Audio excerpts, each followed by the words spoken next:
شروع کرتا ہوں اللہ پاک کے بابرکت نام سے جو بڑا ہی مہربان نہایت ہی رحم کرنے والا ہے۔ آج ہمارا موضوع ہے بامقصد زندگی۔ مقصدیت کیا ہے؟ اور اس موضوع میں، اس ٹاپک میں میں نے آپ کے لیے آج ضلع رحیم یارخاں کہ دور افتادہ گاؤں خانوالی سے دونوں ٹانگوں اور دونوں ہاتھوں سے معذور طالبہ کرن اشتیاق کی زندگی کی کہانی کا انتخاب کیا ہے۔ روشنی کی اس کرن کی کہانی سے پہلے اگر آپ نے چینل سبسکرائب نہیں کیا تو اسے سبسکرائب کر لیں تاکہ میری بعد میں آنے والی ویڈیو بھی آپ تک بآسانی پہنچ سکیں۔ آج کا موضوع ہے مقصدیت اور روشنی، تحریر طارق عثمانی۔ زندگی قدم قدم پر ہمیں نصیحت دیتی ہے کہ انسان کو کیسے زندگی بسر کرنا چاہیے۔ میں نے خود اب جا کر 55 سال کی عمر میں سیکھنا شروع کیا ہے۔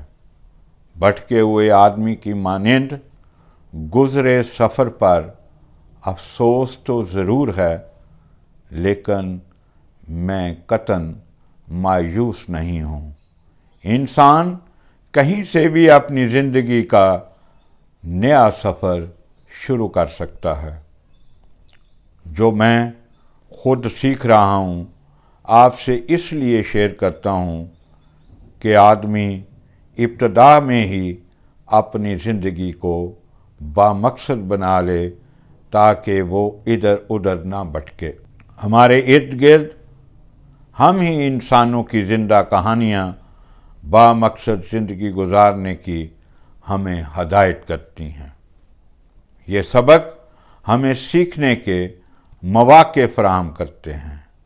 بامقصد زندگی کے لیے انسان کو ایک ایک لمحہ اپنی منزل کی طرف بڑھتے چلے جانا چاہیے۔ دنیا کے خوش نما مناظر ایسے مسافر کو لبھانے کے لیے اس کے سامنے آتے ہیں، مگر ان سے آنکھیں بند کر کے آگے بڑھتے رہنا چاہیے۔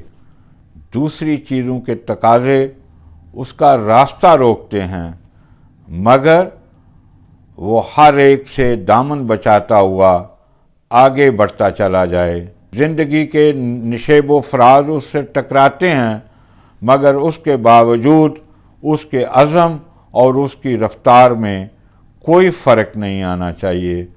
لوگوں کی چھوٹی چھوٹی غیر متعلق باتوں میں الجھے بغیر اپنی منزل پر نظر رکھے آگے بڑھتے رہنا چاہیے۔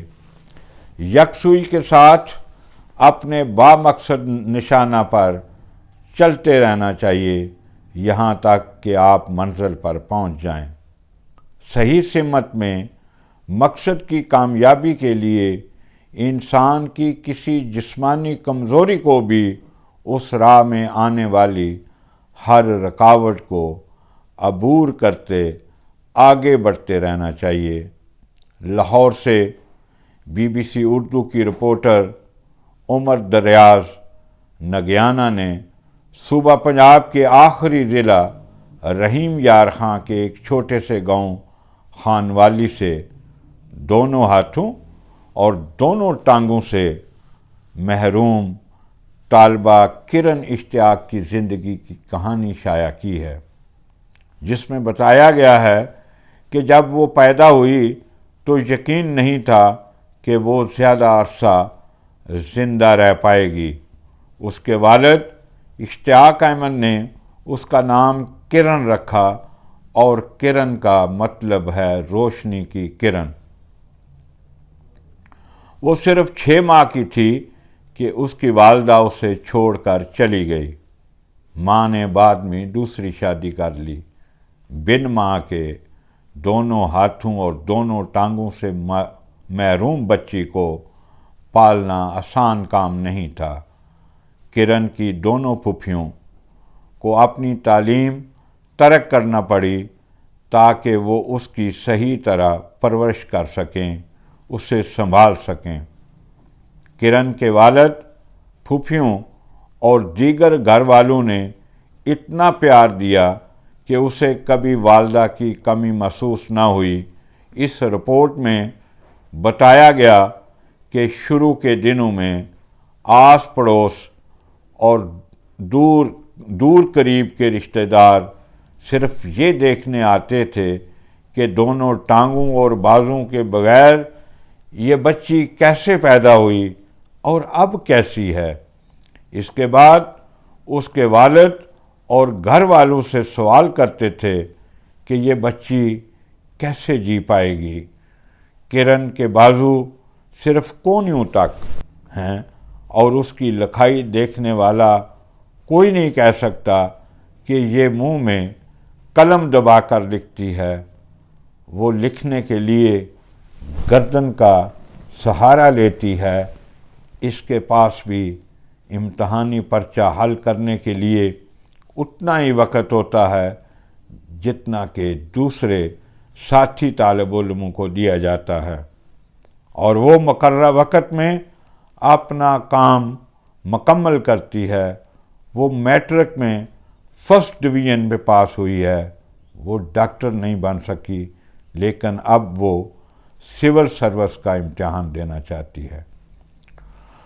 اسے معلوم ہے کہ سول سروس کے لیے اس کی انگلش اچھی ہونا چاہیے، اس لیے وہ انگریزی میں BS آنر کر رہی ہے۔ کرن اشتیاق انتہائی پر اعتماد لہجے میں بتاتی ہے کہ اسے بالکل بھی اچھا نہیں لگتا کہ کوئی اس پر ترس کھائے، جس سے بے بسی کا احساس ہو۔ کسی کے سہارے پر زندگی نہ گزارنے کا یہی احساس تھا جو اسے تعلیم کی طرف لے آیا۔ اب اسے جنون کی حد تک اعلیٰ تعلیم حاصل کرنے کا شوق ہے۔ کرن کو سب سے بڑا مسئلہ لوگوں کی نظروں اور سوالوں کا ہے۔ وہ کوشش کرتی ہے کہ لوگوں کے سامنے کم جائے۔ خاندان میں غمی یا خوشی کا کوئی موقع ہو تو وہ کم ہی جاتی ہے، کیونکہ وہاں رشتہ دار اسے عجیب نظروں سے دیکھتے ہیں اور پھر اس کے گھر والوں سے سوال کرتے ہیں، یہ بچی ایسے کیوں ہے؟ عجیب نظروں سے دیکھ کر جھوٹی ہمدردی جتلاتے ہیں۔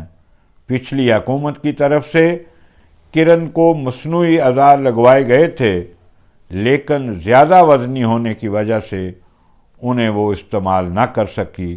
اس کی شدید خواہش ہے کہ حکومت قابل استعمال مصنوعی اعضاء کے حصول میں اس کی مدد کرے۔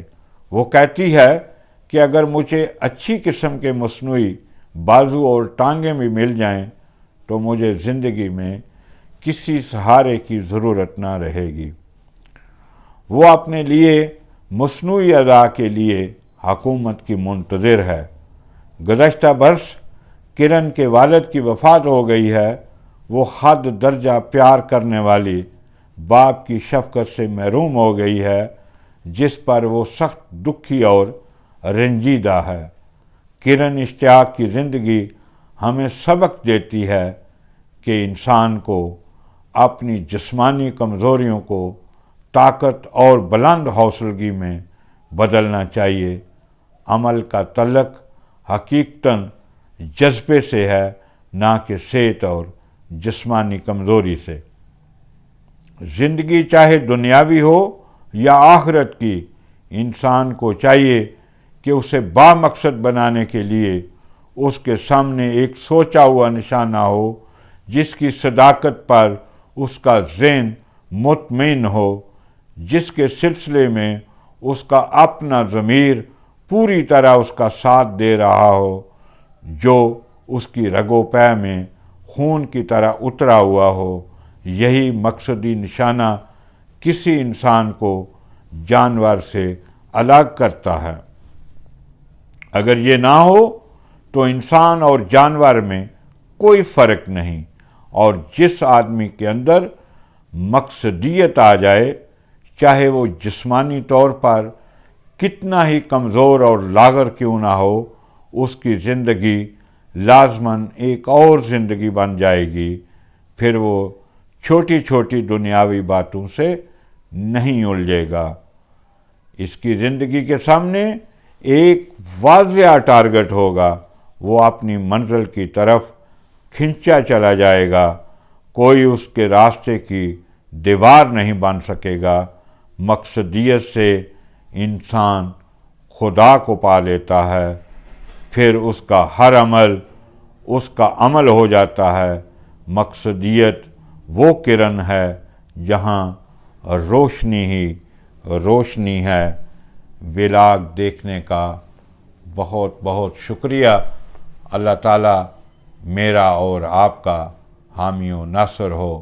بہت شکریہ۔